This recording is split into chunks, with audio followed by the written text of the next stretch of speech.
Sorry, I was just trying to get all excited, get all up. It's over. We're not talking about that movie that I saw yesterday anymore. We're not doing it. We're doing a good movie, a very good movie at that.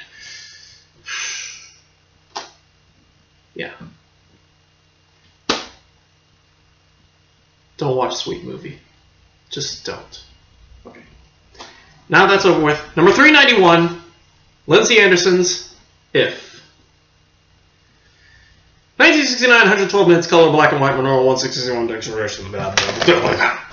So, I've been wanting to see this one for a while. When I saw it, it's been in my wish list on Criterion for a long time, mostly because it was set in 1969, and 1969 was a great great year for movies. A lot of really weird, twisted, radical-like movies came out, like in the late 60s.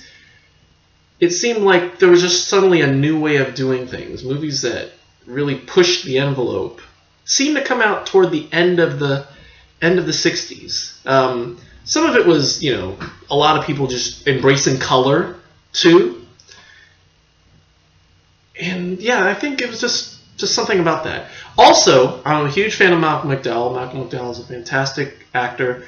I've seen Clockwork Orange. I've got this computer game that he's in, Mummy, Tomb of the Pharaoh, that just happens to be sitting here right now. He plays the villain in this one. And, there's a bunch of, and he's in some other video games. And, yeah, he's a great actor, and just always liked him. So it was really cool to see this movie.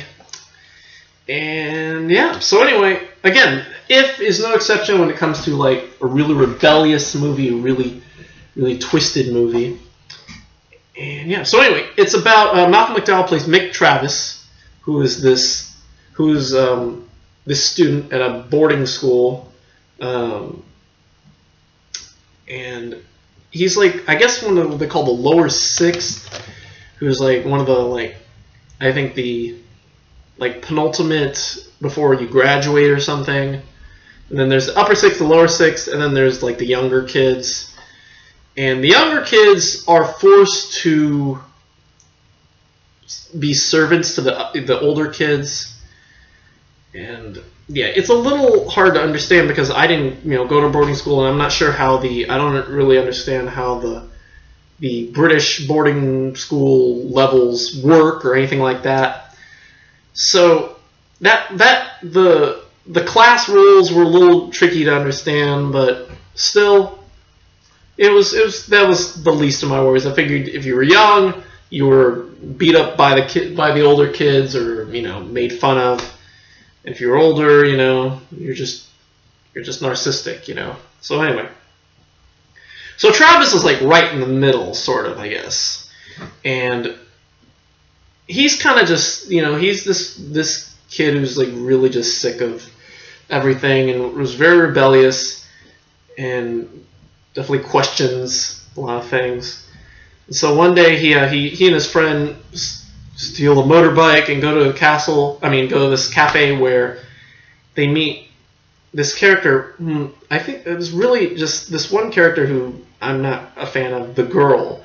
I guess they don't give this girl who doesn't have a name, so they just call her the girl in the credits. And Travis has this weird daydream where he's wrestling naked with her, and so she kind of teams up with them, and after this, when Travis and his friends get caned by the older kids, I think they're called the Whips. They after this, he gets severely beat, whipped on his butt, and after this, Travis can't take it anymore, and so they find all these. And toward the end, they find all these automatic weapons and go on a shooting rampage at the school and set the building on fire and shoot everyone. And that's it. That is If, and the title still mystifies me, If, I don't know. So anyway, I really like this film, although, again, the girl really upsets me. First of all, the fact that she doesn't have a name. Maybe because, and that might be because she's the only, there are women in the movie. There's one of the teachers is a woman, and Miss, oh gosh, I forget her name. I don't even know if she has I don't think she's in here. Anyway. But yeah, so I think, and then I think all the older kids are flirt with her, and there's a scene where she walks naked throughout the place, I don't know. And so, there are, Miss Kemp, I think is her name. And so there are women who have, names in the film, but I don't know. So maybe it's a comment on, but nobody their age, so if there's one, they don't need to name, I guess maybe Anderson didn't feel a need to name the girl, so they just called her the girl because she's the only girl, You can't call Mick Travers the boy. You can't call, his friends the boy because they're a bunch of boys, but there's only one girl, so I don't know. But what really upsets me is the fact that the girl takes the one that shoots the headmaster in the head. She doesn't even go to that fucking school. It's a boarding school for boys, as far as I've understand. So why does she get to be the one? What did the headmaster do to her specifically? Maybe I've missed something. Please tell me if I missed something, because I really want to know. I'd like to get this one. In all honesty, I really did enjoy it to the point where I might pick this one up. I don't know if it's on Blu-ray or not. It probably is on Blu-ray. Even with my criticisms about the girl's role in the plot, it was still a really good movie. The ending is really confusing, and maybe that was just it. It makes sense if you think, okay, this is just how far, just the idea of how far one will go, how far you can push someone before they go off the edge. If that's the case, then If did its job. We get a scene where these main characters are holding the rest of the school on as hostages or whatever. Even though the other boys are shooting back, And so it's basically a little war, And so, yeah. I don't think I really have anything else to say. I really enjoyed this movie. I'm so glad I finally got to see it. I love that it's split into sections and chapters and things like that. And yeah, that's about it. So again, Malcolm McDowell, great actor. He does his thing in this movie. Another treat actually was getting to see Graham Crowden, who I know from a really great comedy that my mom loves called Waiting for God. He's the star of that show, and he plays the history teacher. And so I saw his name on the back in the interview with Graham Crowden. I'm like, wait, Graham Crowden's in this? I know that name. And I was like, and so I see him. He's a really short scene. He's only in one scene, and then he's at the end where they do Founders Day or whatever it is. And so he's not in much of the movie, but definitely has a lot to say. There's an interview with him on the second disc, and he definitely still has a lot to say. And it must have been shot before his death. I think he died in 2010. It must have been. So I guess he was still alive at the time of this. It must have been 2007. So anyway, If great movie. Again, the ending's weird. The girl's weird. Because of that, I can't give it a perfect score. I'm giving it an A-. It's really good. But there's just something about it that just feels off to me, And that is it, for the most part. So yeah, If A-, I'm probably going to pick this one up. We'll see.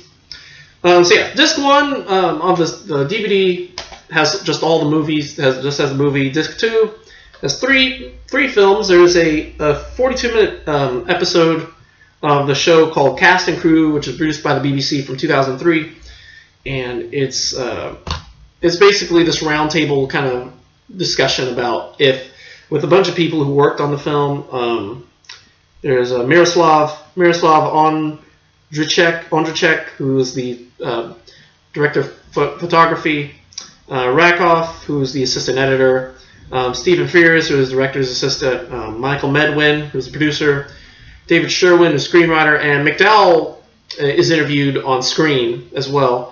As they had some archival footage from Lindsay Anderson, who had died almost 9 years before the episode was produced. I think he died in '94, I think. And so, yeah, they just talk about their experiences making the movie, and yeah, it's pretty interesting. There's also an interview with Graham Crowden, talking about working with Anderson. He has some really funny anecdotes. And then there's also a short film called Thursday's Children, which was directed by Lindsay Anderson and Guy Brenton. And it was made back in 1954. I think it might have been one of his first films. And it won an Academy Award in 1954. And it's about these kids who are deaf and live in, and basically are taught at this, school, the Royal School for Deaf Children, I think is what it's called. And yeah, so it's really, really cool.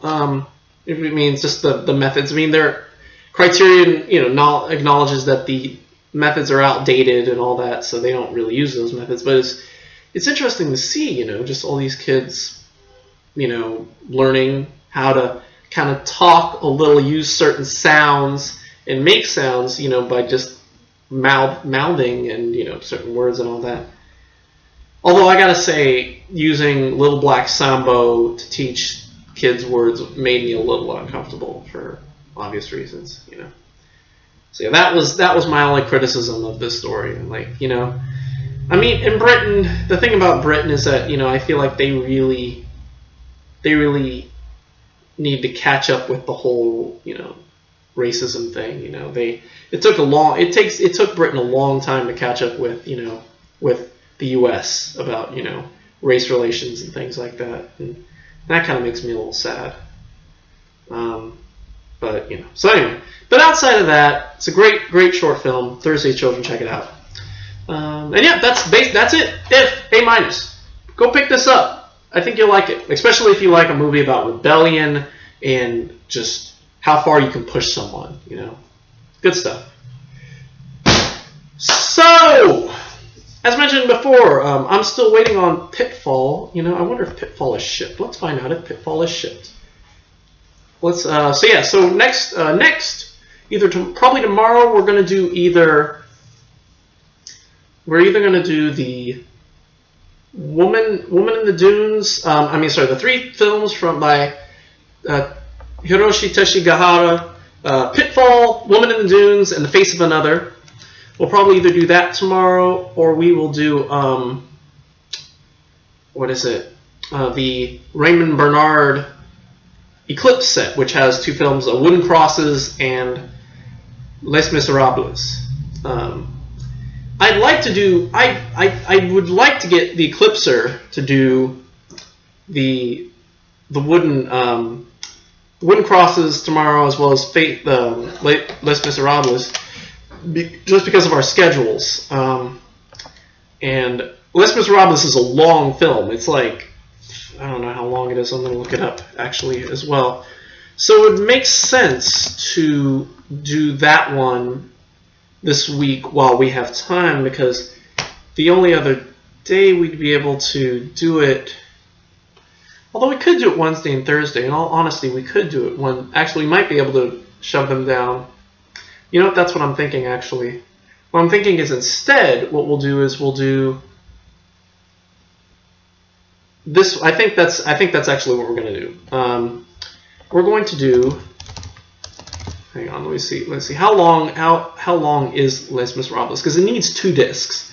279 minutes. That's long. Nearly 5 hours. Yeah. We're going to need some time for that one.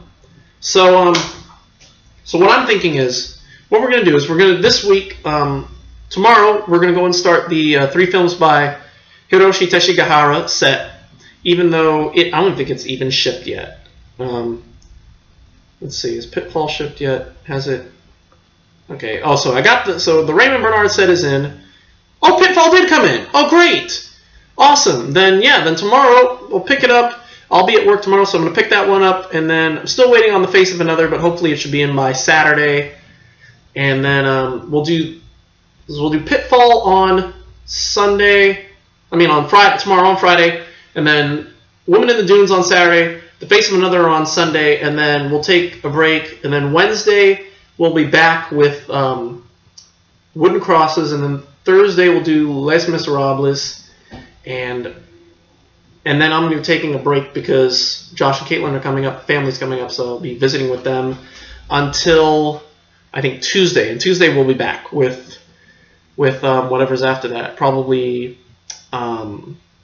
Ace in the Hole, Ivan's Childhood, the last couple. I think we're after that. After the Teshigahara set, we're going to we only have 5 more. Ace in the Hole, Ivan's Childhood, Les Enfants Terribles, Game of House of Cards, or whatever it's called, Game of Houses, and then the last one, Stranger Than Paradise, and then again, there's one more Eclipse set, the Samuel Fuller trilogy, and then we are done. We're done. So I'm hoping that. So we're going to be done by mid-April. We're going to have this over with. And thank goodness, because again, Sweet Movie really took it the fuck out of me. I'm ready for this shit to be over, in all honesty.